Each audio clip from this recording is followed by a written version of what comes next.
Ghulam Ishtaiq Khan was born on 20th January 1915 in the village in Bannu district, Khyber Pakhtunkhwa. He joined Peshawar University in 1933, where he received his BS in chemistry first and then botany, followed by his MS in nuclear chemistry in 1940. Despite his educational field, Khan joined the Indian Civil Services and became a career bureaucrat in the government of the British Indian Empire.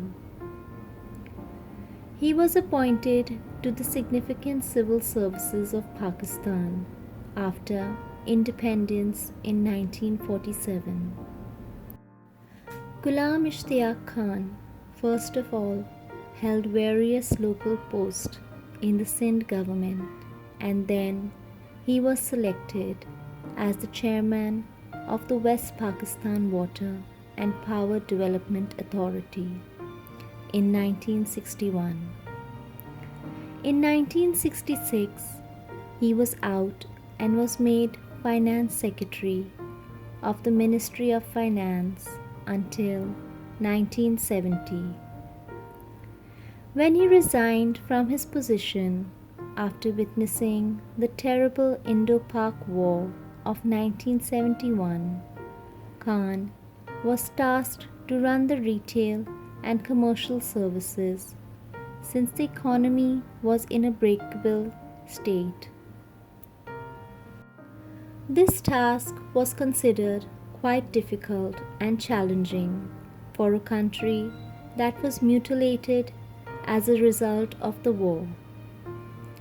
In 1971, Zulfikar Ali Bhutto appointed him as governor of the State Bank of Pakistan, where he was tasked to carry out monetary and critical policy following government policies with the influence of socialism.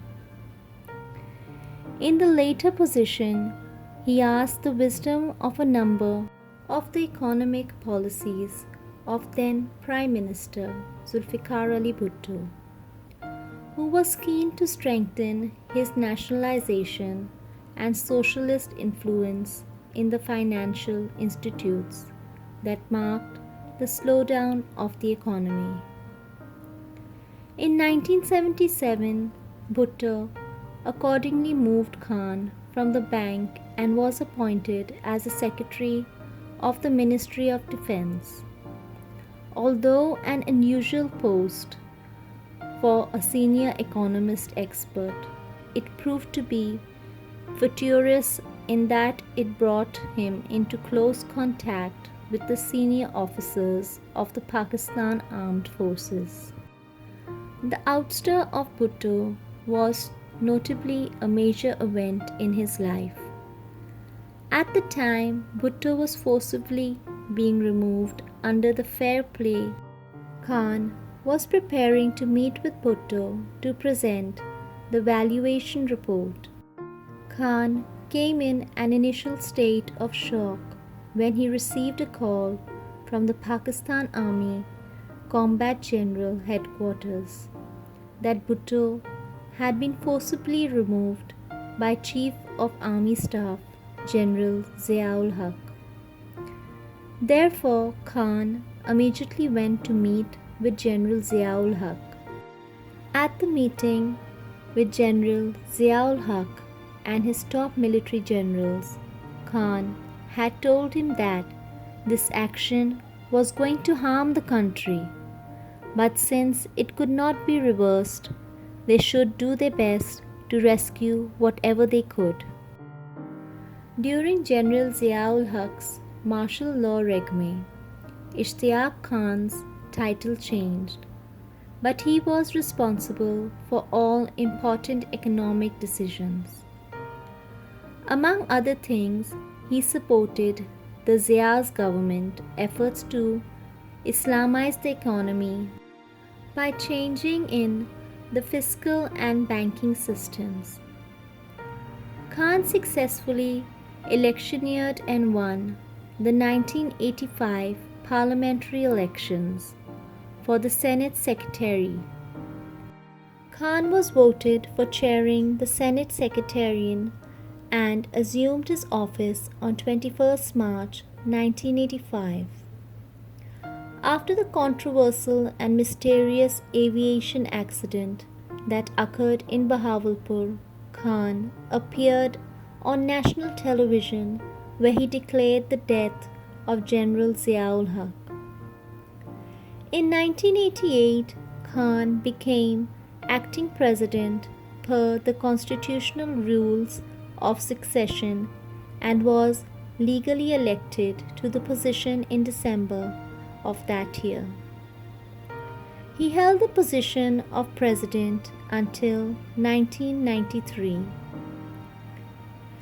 As President of Pakistan, Pakistan's economy suffered from economic and political upheavals. During his presidency, the economic issues was considered a national highest priority.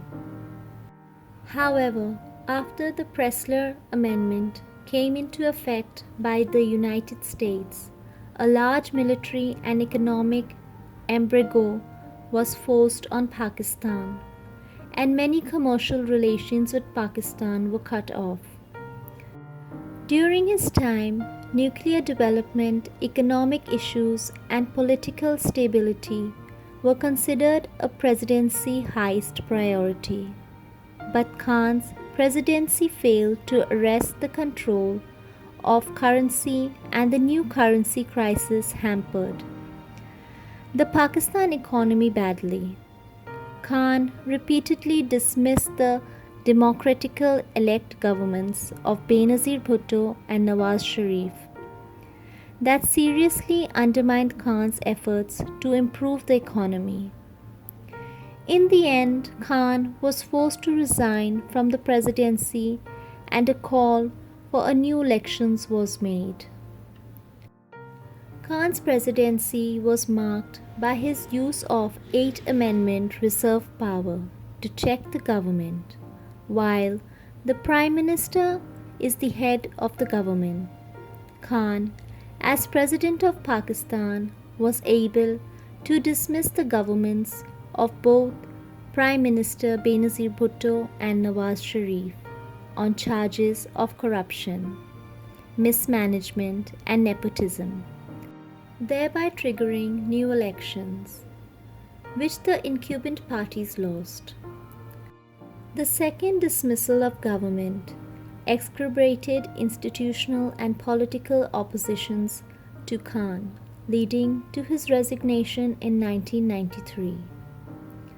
Ghulam Ishtaiq Khan was one of the vital administrators of Pakistan's integrated atomic bomb project and was one indirectly associated personality of the project. For Ishtaiq Khan, nuclear deterrence was his top priority and channeled funds for the development of the atomic bombs during his role as Treasury Minister. Despite coming to an arrangement with the PPP government to be re-elected to the presidency after the 1993 elections, he was eventually dropped as a candidate in favor of Farooq Ahmad Khan Laghari. He subsequently retired from politics and avoided contact with the international and national media. He died on 27 October 2006